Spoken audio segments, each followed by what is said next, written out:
এই যে বিএনপির ফজলুর রহমান, এমনকি মির্জা ফখরুল ইসলাম, এমনকি বিএনপির এখন সবগুলো নেতাই মোটামুটি আওয়ামী বয়ানে বিশ্বাস করে, তারা মুক্তিযুদ্ধে বিশ্বাস করে, তারা স্বাধীনতার যুদ্ধে বিশ্বাস করে, এবং আওয়ামী লীগ যেভাবে বলে 72 সংবিধান সেটাতেই বিশ্বাস। আজকের বিএনপি মুক্তিযুদ্ধের কথা বলে 72 সংবিধানের কথা বলে রাজনীতি করতে চাইতেছে। প্রথম আলো ডেইলি স্টারের সামনে জিয়াফত দিলে বিএনপির পুচ্ছে আগুন জ্বলে যায়, আর মির্জা ফখরুল মিছা কথা বলে বক্তৃতা দেয় যে পত্রিকা অফিসে আগুন দেওয়া হয়েছে। এমন বাংলাদেশকে আমরা চেয়েছিলাম। বাংলাদেশ রাষ্ট্রের সাথে সবচেয়ে বড় গাদ্দারি এখন বিএনপি শুরু করছে। বিএনপি যদি মুক্তিযুদ্ধের আওয়ামী বাহিনী ফেরি করে তাহলে আলাদা করে পার্টি করার প্রয়োজনীয়তা কিসের? আওয়ামী লীগ করলেই তো পারে। আমি এই জন্যই বলতাম, বারে বারে বলতাম, হাসিনার শাসন টিকবে না, কোথাও কোনো প্রতিরোধ না। আমি তখনও বলছি টিকবে না, আপনারা অবিশ্বাস করছেন অনেকেই, বলেন আমি বাড়ায় বাড়ায় বলি, আমি সকাল সন্ধ্যা হাসিনাকে ফেলাই দিই। এটাই আমাদের শক্তি। অনেকে আবার বলে যে আবার ফ্যাসিবাদ আসবে, আসতে পারে, টিকবে না। অনেকে বলে ভারতীয় আধিপত্যবাদ আসবে, আসতে পারে, টিকবে না। অনেকে বলে বিএনপি আওয়ামী লীগের শাসনের মতোই শাসন চালাবে, চালাইতে পারে, টিকবে না। যে বাংলাদেশ তাদের নেতা হিসেবে বরণ করে নিতে তৈরি ছিল, সেই জনতা মুখ ফেরায় নিচ্ছে তাদের থেকে। বিএনপির এই রাজনীতি আত্মঘাতী। বিএনপিতে যদি র্যাডিক্যাল পরিবর্তন না আসে চিন্তা এবং চর্চায়, তাহলে বিএনপির কোনো ভবিষ্যৎ নাই। কথাটা বিএনপি আলাদের ভালো লাগবে না, কিন্তু এটাই বাস্তব। আজকের আলাপের বিষয় হইতে পারে যে বিএনপির রাজনীতির মূল সংকটটা কোথায়। এটা আলাপ করাটা জরুরি হয়ে পড়ছে, কারণ অনেকে মনে করতেছেন যে বিএনপির সাথে কেন আমাদের দূরত্বটা বাড়ছে। আমরা অনেকেই যারা বিএনপির সাথে হাসিনা হটাও আন্দোলন করছি, তাদের সাথে বিএনপির একটা দৃশ্যমান দূরত্ব তো তৈরি হয়েছে।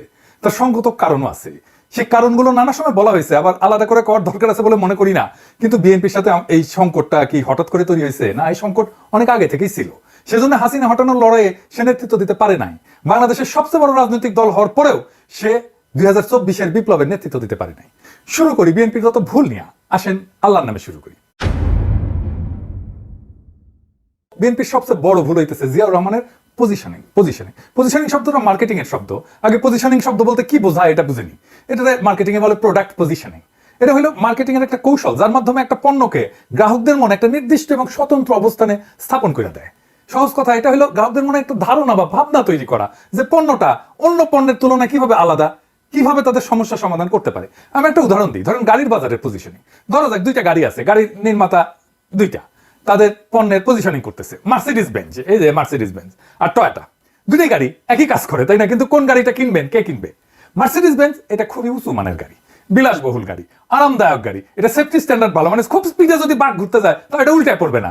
বড় লোকই দেখানোর জন্য আর কি, নিজের সম্পদশালী দেখানোর জন্য, সোজা কথা ভাব শোধানোর জন্য লাগে আর কি। টয়োটা এটা নির্ভরযোগ্য, দীর্ঘমেয়াদী ব্যবহারের উপযোগিতা আছে, দামে সাশ্রয়ী, এটা রিসেল ভ্যালু ভালো, পার্টস পাওয়া যায় সব জায়গায়, তাই না?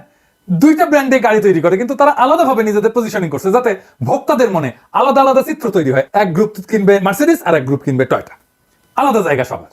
বিলাসবহুল কথাটা শুধু মার্সিডিজের জন্য, টয়োটার জন্য কিন্তু। টয়োটা যদি বলে আমি বিলাসবহুল তাহলে কিন্তু হবে না। মার্সিডিজ যদি বলে আমার পার্টস সব জায়গায় পাওয়া যায় তাহলে হবে না।